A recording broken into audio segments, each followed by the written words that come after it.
এই শঙ্খ নিনাদ আশা করি আমাদের যে প্রতিবেশী দেশ সেই প্রতিবেশী দেশ অবধি পৌঁছচ্ছে, সেই প্রতিবেশী দেশের যারা কট্টরপন্থী মৌলবাদী জামাতি তাদের কান অবধি পৌঁছচ্ছে। তার কারণ এবার গোটা বিশ্ব জুড়ে সনাতনীরা এক হচ্ছে।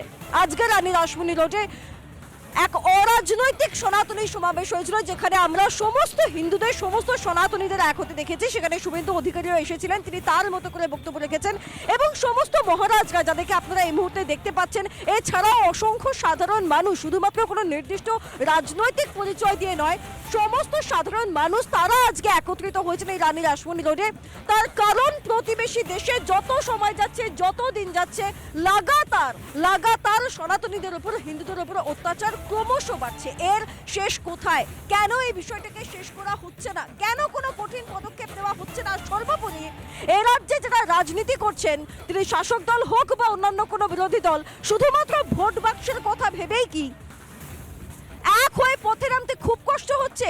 এই প্রশ্নটা আমি আজকে করবো এবং তার পাশাপাশি আজকে এই মানুষগুলো যারা দাঁড়িয়ে রয়েছে তারা কি ভাবছেন আমি একটু কথা বলবো। আমি মহারাজের কাছে যাবো, তার আগে আমি একটু কথা বলে নিই।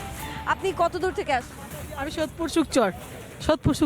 আচ্ছা, এই যে এত প্রতিবাদ হচ্ছে বাংলাদেশের এই অবস্থা, আপনি কি বলবেন কিভাবে সুরাহা হতে পারে? মানে মেজরিটি মাস্ট বি গ্র্যান্টেড। 10 জন যদি বলে, মেজরিটি যদি বলে, তাহলে সেই কাজগুলো তাড়াতাড়ি হয়। কারণ কি, আমরা দেখেছি যে একজন যদি মানুষ কোনো কিছু করে তাকে যে কোনো মুহূর্তে দমন করা যায়, কিন্তু 10 জন যদি ভাবি ওটা পারে না। যদি পাবলিক যদি এগিয়ে, এত সনাতনী যদি এগিয়ে আসে, তাহলে নিশ্চয়ই সব কিছু কাজগুলো খুব তাড়াতাড়ি খুব এক হয়ে থাকলে একদম এইটাই মেজরিটি বলছে। আমরা এই কারণে বলছি মেজরিটি মাস্ট বি গ্যারান্টেড, এই কারণেই বলছি যে 10 জন দিতে পারবে, সেটাই আমাদের হবে। এবং এই জগতে এখন যেটা চলছে, এই সময়টা চলছে, এই সময়ে যদি আমরা প্রত্যেকে এইভাবে যে আরো এগিয়ে যাই, তাহলে কিন্তু খুব তাড়াতাড়ি আমরা সাফল্য লাভ করবো, এটাই আশা। ধন্যবাদ। মাতাজির সঙ্গে কথা বলবো। মহারাজ আমাদের সঙ্গে রয়েছেন, তিনি শঙ্খ নিনাদ শুরুতেই তার কাছ থেকে আমরা শুনেছি। কিন্তু মহারাজ, আপনার এই আওয়াজ কি প্রতিবেশী দেশ অব্দি পৌঁছচ্ছে? যাদের কান অব্দি পৌঁছানো দরকার তাদের কান অব্দি কি পৌঁছচ্ছে? শঙ্খের ধ্বনি দিয়ে মহাভারত শুরু হয়েছিল। শঙ্খের ধ্বনি দিয়ে মহাভারতের যুদ্ধকে রোকা হয়েছিল, মানে শান্তি বার্তা দেওয়া হয়েছিল। শঙ্খ সন্তরা যেরকম বাজায়, শান্তির বার্তা দেয় সকলের জন্য, কিন্তু কোনো একা ব্যক্তির জন্য কিন্তু নয়। কথা হচ্ছে সর্বে ভবন্তু সুখিনা সর্বে সন্তু নিরাময়া সর্বেই ভদ্রাণী পশ্যন্তু মা কশ্চিৎ দুঃখ ভাগ হবে। সকলকে রোগ থেকে শোক থেকে মা দূর করো। কিন্তু এখানে দেখা যাচ্ছে যে এক ধরনের মানুষ যারা কখনো কোনো জিনিস ভালো জিনিসটা বোঝে না, তাকে বোঝালো তারা বুঝতে চায় না। ঠিক আছে, তো ভারতবর্ষের ঋষিরা বলে গেছে সবসময় যে কোনো ব্যক্তি তোমার কাছে যদি আসে, সে তোমার কুটুম, সে তোমার নিজের থেকেও বেশি তোমার অতিথি নারায়ণ সেবা করতে পারি আমরা। তো সেখানে সন্তরা যে হারে বলে গেছে, তো আমরা সন্তর কথাটা ফেলতে পারি না আমরা, যেহেতু তারই বংশধর আমরা সকলেই। কিন্তু এখন বিষয়টা হচ্ছে যারা বুঝতে পারছে না তাদেরকে তো বোঝাতে হবে। এর উপায়টা কি? যেভাবে অত্যাচার চলছে লাগাতার, এর শেষ কোথায়? শিক্ষা নাহলে হবে না। শিক্ষা হলে হয় কি, তার মাথায় অনেক কিছু ঢুকবে, সে যেটা কী বলতে চাইছে, কি আমি নিতে চাইছি এখান থেকে। শিক্ষা নাহলে কোনো জিনিস ভালো জিনিস আসতে পারে না। এই হচ্ছে আসল কথা। শিক্ষা যদি না আসে তাহলে কোনো ভালো জিনিস আসতে পারে না। আমি মহারাজের সঙ্গে কথা বললাম, বহু রাজনৈতিক দলও তারাও একত্রিত হচ্ছে এই মুহূর্তে। বিজেপির মুখপাত্ররা রয়েছে, আমি তাদের সঙ্গেও একে একে কথা বলবো যে আচ্ছা, এই যে আপনারা পথে নামছেন, প্রতিবাদ করছেন ওপার বাংলার পরিস্থিতি নিয়ে, আমরা তো দেখতে পাচ্ছি না এই রাজ্যের সকল রাজনৈতিক দল আজকের দিনে দাঁড়িয়ে তারা পথে নেমে প্রতিবাদ করছে, শুধুমাত্র ভারতবাসী হিসাবে, সনাতনী হিসাবে। এটা তো অস্বীকার করা যায় না। দেখুন, সব থেকে উল্লেখযোগ্য বিষয় আপনাকে একটা কথা বুঝতে হবে, আমি পরিষ্কার রিপাবলিকের ক্যামেরার মাধ্যমে বলে দিতে চাই, এই রাজ্যের যে রাজনৈতিক দল, যে শাসক দল তৃণমূল কংগ্রেস, তাদের কাছে সিদ্দিকুল্লাহ চৌধুরীর মতো নেতা থাকে, তাদের কাছে ফিরহাদ হাকিমের মতো নেতা থাকে, যারা বলে ইসলাম ধর্মে জন্মগ্রহণ না করলে আপনি হতভাগা। এবং সিদ্দিকুল্লাহ চৌধুরী কার্যত ইউনুসকে সমর্থন করে দিলেন ইনডাইরেক্টলি। এবং এই সমস্ত বাম কংগ্রেস যারা ওই ডিপ স্টেটের দালাল এজেন্ট, এবং আমি বলতে চাই এই বাংলাদেশে যে সম্পূর্ণভাবে সনাতনীদের গণহত্যা চলছে, সেটা সম্পূর্ণভাবে পাকিস্তানের আইএসআই এবং এই ডিপ স্টেটের এজেন্টদের মদতেই চলছে। আগামী দিনে আজকে এই যে মহারাজজি যে শঙ্খের ধ্বনি দিলেন, শঙ্খের ধ্বনি মানে কিন্তু শুধু শান্তি নয়, শঙ্খের ধ্বনি মানে অধর্মের বিনাশ শুরু হলো। আগামী দিনে এই সনাতনীদের গর্জন, বাংলাদেশের যে অধর্মীরা সনাতনী ও সংখ্যালঘু হিন্দুদের ওপর, অন্যান্য ধর্মের ওপর যে অত্যাচার চালাচ্ছে, তার গণহত্যার প্রতিবাদে চরম প্রতিবাদ হবে এবং তাদেরকে ধ্বংস করা হবে। আপনি বলছেন যে চরম প্রতিবাদ হবে, কিন্তু পৃথিকা যেখান থেকে আমার একটা প্রশ্ন, যে আমরাও কিন্তু কেন্দ্রকে কি বলতে দেখছি যে ইউনূস সরকারকেই দায়িত্ব নিতে হবে যাতে সেখানকার যারা সংখ্যালঘু রয়েছেন তারা যাতে সুরক্ষিত থাকেন। কিন্তু সমস্যাটা হচ্ছে এই ইউনূস সরকারের আমলেই এত অত্যাচার হচ্ছে। তারা যদি ইসকনের কোনো অনুষ্ঠানে আসতে চান, আমরা দেখেছি যে আমরা যেটা সূত্র মারফত খবর পেয়েছি তাদেরকে আটকে দেওয়া হয়েছে, এবং এটা তো প্রশাসন ছাড়া অন্য কেউ করতে পারে না, কোনো সাধারণ মানুষ এসে কাউকে আটকাতে পারে না, এটা প্রশাসনিকভাবেই আটকানো হচ্ছে। তাহলে উপায়টা কি? দেখুন, একমাত্র ভারতবর্ষ ছিল এবং ভারতবর্ষের বিদেশ মন্ত্রক কূটনৈতিক চাপ সৃষ্টি করেছে বলেই এখনো অবধি সেখানকার ইসকনকে নিষিদ্ধ ঘোষণা করতে পারেনি সেখানকার অ্যাটর্নি জেনারেল, এবং সারা 206টা দেশের মধ্যে একমাত্র ভারতবর্ষ যিনি প্রথম আওয়াজ তুলেছে। আর আপনি যেই মাটিতে দাঁড়িয়ে আছেন, ওইখানে যেমন ইউনূস সরকার, এখানে তেমন মমতার সরকার।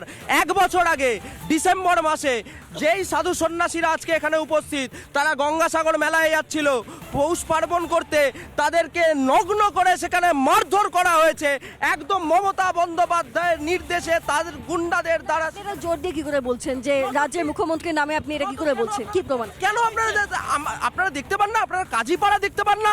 যখন হিন্দুরা রামনবমীর মিছিল করে সেখানে ইট পাটকেল পড়ে, তখন তো মাননীয় মুখ্যমন্ত্রীর সহানুভূতি বেরোয় না। কিন্তু মাননীয় সহানুভূতি কাদের জন্য বেরোয়? সিদ্দিকুল্লাহ চৌধুরীর জন্য বেরোয়। তারপরে ওই যে আপনার আরেক বিধায়ক ছিল যিনি শরীয়তি আইনের কথা বলেছিল, ওই জেসিবিকে সমর্থনকারী, তাদের জন্য সহানুভূতি বেরোয়। এই হুমায়ুন কবির যারা 30% হিন্দুকে ভাগীরথীর জলে মিশিয়ে দেওয়ার কথা বলে, তাদের জন্য সহানুভূতি বেরোয়। কিন্তু এই যে হিন্দু, এই যে আমরা বাঙালি হিন্দু, আমাদের জন্য কোনো সহানুভূতি নেই, সন্ন্যাসীদের জন্য কোনো সহানুভূতি নেই যাদের নগ্ন করে সেই গঙ্গাসাগরে মারা হয়েছিল। কোথায় ছিল মমতা বন্দ্যোপাধ্যায়? এই প্রতিবাদটাই কতটা জোরালো হয়, এই প্রতিবাদের আওয়াজ কতটা ওপার বাংলা অবধিও যায়, সেই দিকে তো আমাদের নজর থাকবে। তবে তার পাশাপাশি আজকে যখন সকলে মিলে, সকল সনাতনী মিলে এপার বাংলায় গঙ্গার পারে যখন তারা প্রত্যেকে পথে নেমেছে, একত্রিত হয়েছে, প্রতিবাদ করেছে সকাল থেকে, সেই ছবিটা একবার রইল আপনাদের জন্য।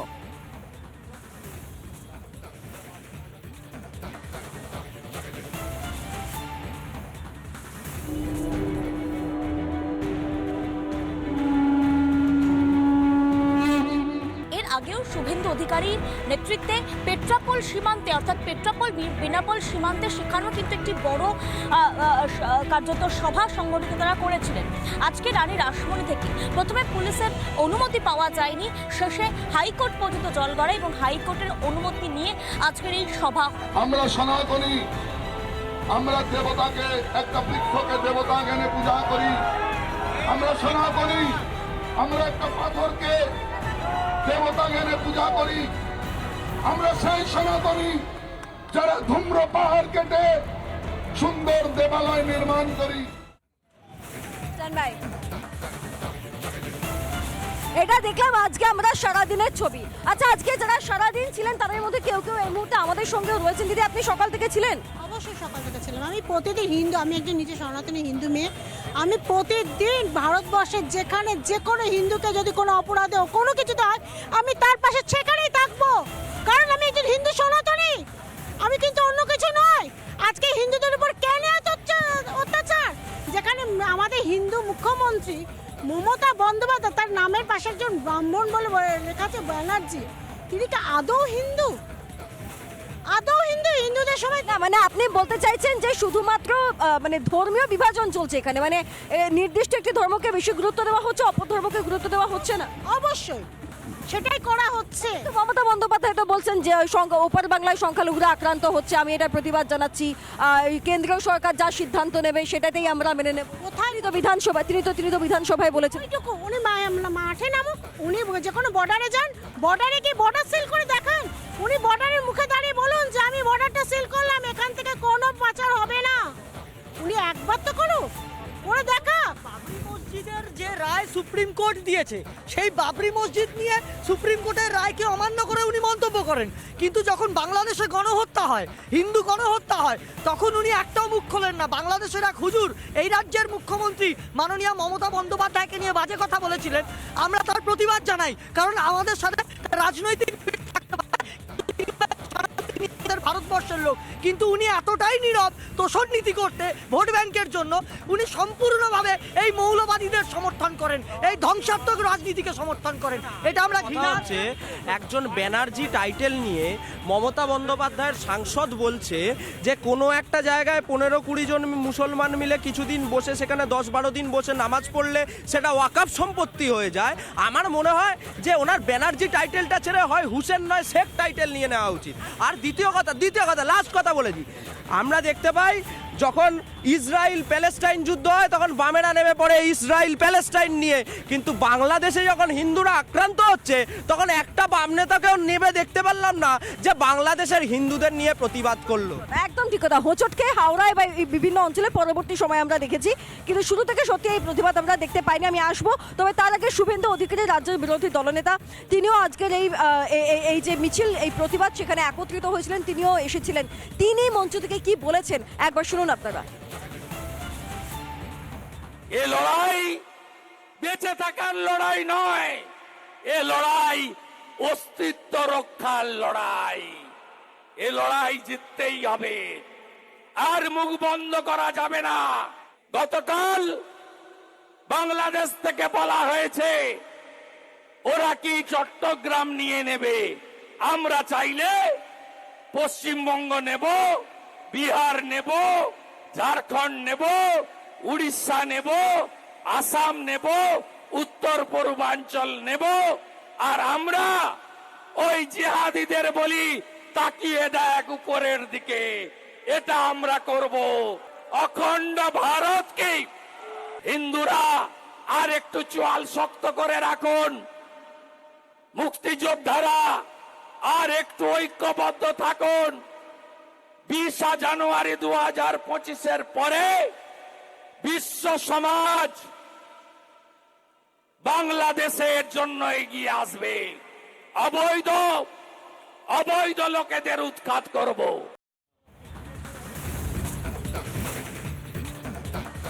অর্থাৎ শুভেন্দু অধিকারী বলছেন যে এই লড়াইটা লড়তে হবে, এই লড়াইটা এগিয়ে নিয়ে যেতে হবে। এখন এই লড়াইটা কতদূর অব্দি এগোবে সেটাই হচ্ছে কথা। মহারাজ আছেন, আমি ওপাশে যাবো, তবে তার আগে একবার দাদার সঙ্গে কথা বলে নিই। শুভেন্দু অধিকারী বলছেন যে এই লড়াইটা লড়তে হবে, এই লড়াইটা এগিয়ে নিয়ে যেতে হবে। আপনাদের কি মনে হয় এই লড়াইটা কতদূর অব্দি এগিয়ে নিয়ে যাওয়া সম্ভব আদৌ?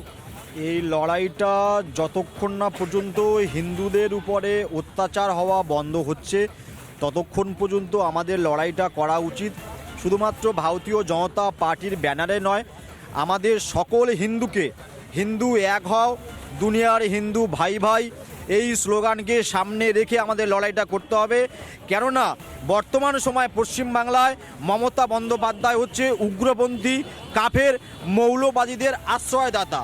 যখন সিদ্দিকুল্লাহ চৌধুরীর বেশ কিছুদিন আগে একটা তালাচাবির সিম্বল ছিল, ওনার সেই তালাচাবির সিম্বলটা তুলে দিয়ে উনি এখন মমতা বন্দ্যোপাধ্যায়ের ঠিক খাতায় নাম লিখিয়েছে, নাম লিখে একটা মিনিস্টার হয়েছে। আমি শুনছিলাম যে উনি নাকি বলছিলেন যে বাংলাদেশে যাবার জন্য। আমি ওনার কাছে স্পষ্টভাবে জানতে চাই উনি ভারত সরকারের কে, উনি বাংলাদেশে শান্তি বাহিনী বা এইরকম বাংলাদেশে যাওয়ার জন্য উনি অনুমতি চাইছেন। এই সমস্ত উগ্র মৌলবাদীদেরকে আমি সাবধান করতে চাই। ভারতবর্ষের সরকার আগামী দিনে ব্যবস্থা নেবে এবং পশ্চিমবঙ্গ আমাদেরও সেদিকে নজর থাকবে যে ভারত সরকার কি ব্যবস্থা নেয়। পাশাপাশি আরেক দাদার সঙ্গে একটু কথা বলে নিই। দাদা, আমার একটা প্রশ্ন রয়েছে, এই যে কোনো ব্যানারে লড়াই হোক বা ব্যানারের বাইরে গিয়ে লড়াই হোক, কেউ আমরা কখনো কখনো বলছি যে বাম কংগ্রেসরা তো নামতেই পারছে না, কারণ এরা ভোটের কথা ভাবছে। আর যারা নামছে, এই যে আপনারা যারা হয়তো বিজেপিকে সমর্থন করেন, তারা যারা নামছেন, কেউ কেউ বলছে আপনারাও ভোটের কথা ভেবেই করছেন। সত্যি কি তাই, নাকি শুধুমাত্র সনাতনীরা এক হোক সেই বার্তা দিয়ে বলছেন? শুনুন, প্রথম কথা হচ্ছে আমার মা বাবা ঠাকুরদা এদের কাছে একটা কথা ছিলাম, আমাকেও একটা দেশ ছিল। এই কথাটা আজকে 1946-এর লক্ষ্মী পুজোর 16ই অক্টোবরের পর থেকে আজ অবধি যে অবস্থায় চলে আসছে, তো যারা এই আন্দোলনের সঙ্গে এখনও যুক্ত হচ্ছে না, সে আপনারা তৃণমূলের বলুন বা বামপন্থী বলুন বা যে কোনো দলের যারা বলুন, যারা পূর্ববঙ্গ থেকে এই বঙ্গে এসে সিপিএম তথা তৃণমূল করছে, এখনও তারা করছে, তারা আগামী দিনটা ভাবতে পারছে না যে কি হতে চলেছে। তবে আপনাদের চ্যানেলের মাধ্যম দিয়ে একটা কথা বলতে চাই আমি ভারত সরকারকে, ইমিডিয়েট পশ্চিমবঙ্গ কেন সারা টোটাল গোটা দেশে মেডিকেল ভিসাটাকে, বাংলাদেশ থেকে মেডিকেল ভিসাটাকে বন্ধ করা উচিত এই মুহূর্তে। আর ইউনুস সরকারের একটা সবচেয়ে বড় কথা, ওদের একটুখানি জানা ভৌগোলিক কারণটা ভুলে গেছে, সেটা আপনারাই দেখিয়েছিলেন গতকালকে, সেটা হচ্ছে যে আপনারা ফেনী যে 20 কিলোমিটার জায়গাটা, এই জায়গাটা নিয়ে ওরা কিন্তু ভাবতে পারছে না ওটা ভারতবর্ষের একটা অংশ, কিন্তু ওটা খুব শিগগিরই যদি আমরা থেকে দেখতে গেলে তো অখণ্ড ভারতে তো গোটাটাই ভারতের অংশ। এখানে মহারাজ রয়েছেন, আমি একবার মহারাজের সঙ্গে কথা বলি। মহারাজ, আপনারা বারবার করে পথে নামছেন, লড়াই করছেন, কিন্তু এই লড়াইয়ের ফল কতটা হবে কি মনে হচ্ছে? দেখুন, লড়াই তো আমরা করবই, কারণ যেখানে ধর্মরক্ষার প্রশ্ন আসবে তখন আমাদের মতো মানুষরা সোচ্চার হবেই। ফল কর্মণ্যেবাধিকারস্তে মা ফলেষু কদাচন। আমরা কর্মে বিশ্বাসী, আমরা কর্ম করব এবং যে কোনো কর্মের হয় সুফল নয় কুফল, কিছু তো একটা হবেই। তো আমরা তার জন্য অপেক্ষা করব এবং অপেক্ষা করব সারা বিশ্বের সবচেয়ে শক্তিধর রাষ্ট্র, সেই রাষ্ট্রনায়কের শপথ গ্রহণ পর্যন্ত দাঁতে দাঁত চিপে অপেক্ষা করব। তারপরে ওদেশ থেকে যদি মিষ্টি আসে, এদেশ থেকে কাশ্মীরি শাল যাবে, ওদেশ থেকে যদি গোলা বারুদ আসে, আমরা চুড়ি পরে বসে নেই, মুখের মতো জবাব দিতে ভারত জানে। ভারতের সেনাবাহিনী লাগবে না, ভারতের মানুষের যে গার্বেজ বেরোয় প্রতিদিন, তাই ফেলে দিলে বাংলাদেশের সকল যারা ওই জেহাদিরা আছে না, তারা ঢাকা পড়ে যাবে। ধন্যবাদ মহারাজ। এখানে আমরা মহারাজের কথা শুনলাম, এর পাশাপাশি আমি একবার কার্তিক মহারাজের বক্তব্য শুনবো। যদিও তিনি নাম না করে হয়তো আগামীতে কয়েকদিন বাদে ট্রাম্প তিনি ক্ষমতায় আসবেন আমেরিকার মাটিতে, সম্ভবত তার কথাই তিনি নাম না করে বললেন। আমি এই আলোচনায় আসবো, তবে তার আগে কার্তিক মহারাজ তিনি আজকে এই সমাবেশে একত্রিত হয়েছিলেন, তিনি কি বলেছেন একবার শুনুন। চিন্তা করার সময় এসে গেছে, আর হয়তো সময় পাবেন না। তাই আগামীতেই কয়েক বছরের মধ্যে আমাদেরকে প্রমাণ করে দিতে হবে পশ্চিমবঙ্গের বাঙালি হিন্দু আমরা একতাবদ্ধ হয়েছি, আমরা এক হয়েছি, না হলে থাকবে না। টলারেশন অনেক হয়ে গেছে। Hinduism must be aggressive but little fanatic.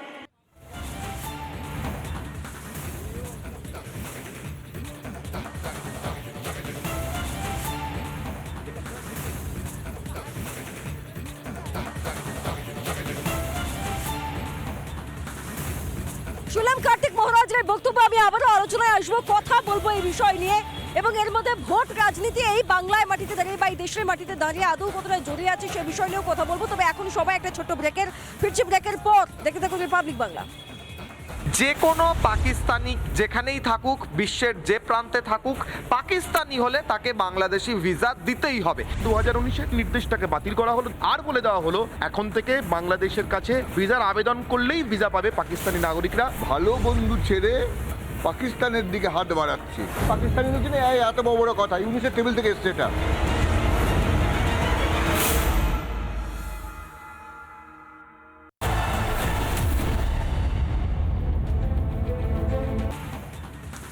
বিরতির পর প্রশ্ন একটাই, সকল সনাতনী কবে এক হবে? কবে যেভাবে অত্যাচার হচ্ছে, লাগাতার ওপার বাংলায় অত্যাচার হচ্ছে, সেই অত্যাচারের শেষ কবে হবে? কবে এপাশ থেকেও হুঙ্কার সকলে মিলে একসঙ্গে ছাড়বে? আজকে রাস্তায় অনেকেই নামছেন, এই দিদিও রাস্তায় নেমেছেন, তিনিও প্রতিবাদে নেমেছেন, সামিল হয়েছেন। আর হ্যাঁ, চুরি পরে হোক বা চুরি না পরে, লড়াইটা সবাই করতে পারে। আমি যাবো দিদির কাছে। দিদি, আপনি সকাল থেকে পথে নেমেছেন, ছিলেন, আপনি বক্তব্য শুনেছেন সকলের, কি মনে হয় এইভাবে সমস্যার কি সমাধান হবে? কি হবে 4 দিন আপনারা একত্রিত হচ্ছেন, প্রতিবাদ করছেন, তারপরে মানুষ ভুলে যাবে? উপায়টা কি? হয়তো সমস্যার সমাধান হবে না। আমাদের কেউ ধরো খুব নিকট আত্মীয় যদি কোনো দূরে থাকে, বিদেশে থাকে, তারা যদি হঠাৎ অসুস্থ হয়ে যায় বা বিপদে পড়ে, তখন সে সবার আগে আমাদের কথা মনে পড়বে যে আমার দেশে একজন কেউ আছে, সে আমার কথা মনে করছে। আমরা হয়তো সমস্যা কতটা সমাধান করতে পারবো সেটা না, কিন্তু আমরা আওয়াজ তোলাটা দরকার, তাই তো? আওয়াজ তোলা, একদম আওয়াজ তুলতেই হবে। কারণ ৭৭ সালে বাংলাদেশ যখন স্বাধীন হয়, এই যে বাংলাদেশ স্বাধীন হয়, এই ভারতীয় নৌসেনার অবদানে বাংলাদেশ স্বাধীন হয়েছিল, সন্দেহ নেই। তো সুতরাং বাংলাদেশ সেই জায়গাটা ভুলে যাচ্ছে, নিজেদেরকে মৌলবাদের জায়গাটা ভুলে যাচ্ছে না দাদা, ভুলে যাচ্ছে না। আমার কাছে আর সময় নেই একদম, কিন্তু বিষয়টা হচ্ছে ভুলে যাচ্ছে না। আমি আর কাউকে নিতে পারবো না, কিন্তু বিষয়টা হচ্ছে ভোলানো হচ্ছে, জোর করে ভোলানো হচ্ছে। একটা ইতিহাসকে মুছে ফেলার চেষ্টা করা হচ্ছে। ওখানকার জয় বাংলা স্লোগানটা যাতে মুছে দেওয়া হয় তার ব্যবস্থা করা হচ্ছে। মুজিবুর রহমানের মূর্তি ভাঙচুর করা হচ্ছে। গোটা ইতিহাসটাকেই ভুলিয়ে দিয়ে হয়তো এই সমস্ত রাজাকাররাই বা তাদের পরবর্তী প্রজন্মই আবার সামনে এগিয়ে এসে লুটতে চাইছে দেশটাকে, যার প্রভাব হয়তো এই বাংলাতেও পড়ছে। ইতিহাস কখনো মোছা যায় না, ইতিহাস ফিরে আসবে। ভারতবর্ষের জাতীয় পতাকাকে অবমাননার দায় বাংলাদেশ ইউনিট সরকারকে নিতে হবে এবং সেইটার যা করার সেটা ভারত সরকার অবশ্যই করবে। প্রথমেই আমি বলেছি ইমিডিয়েট। কিন্তু এই দায় আদৌ নেবে কিনা বা আদৌ সেই বোধটুকুনি তাদের আছে কিনা সেদিকেও আমাদের নজর থাকবে। আজকে হচ্ছে কি এখানেই শেষ করছি, দেখতে থাকুন রিপাবলিক বাংলা।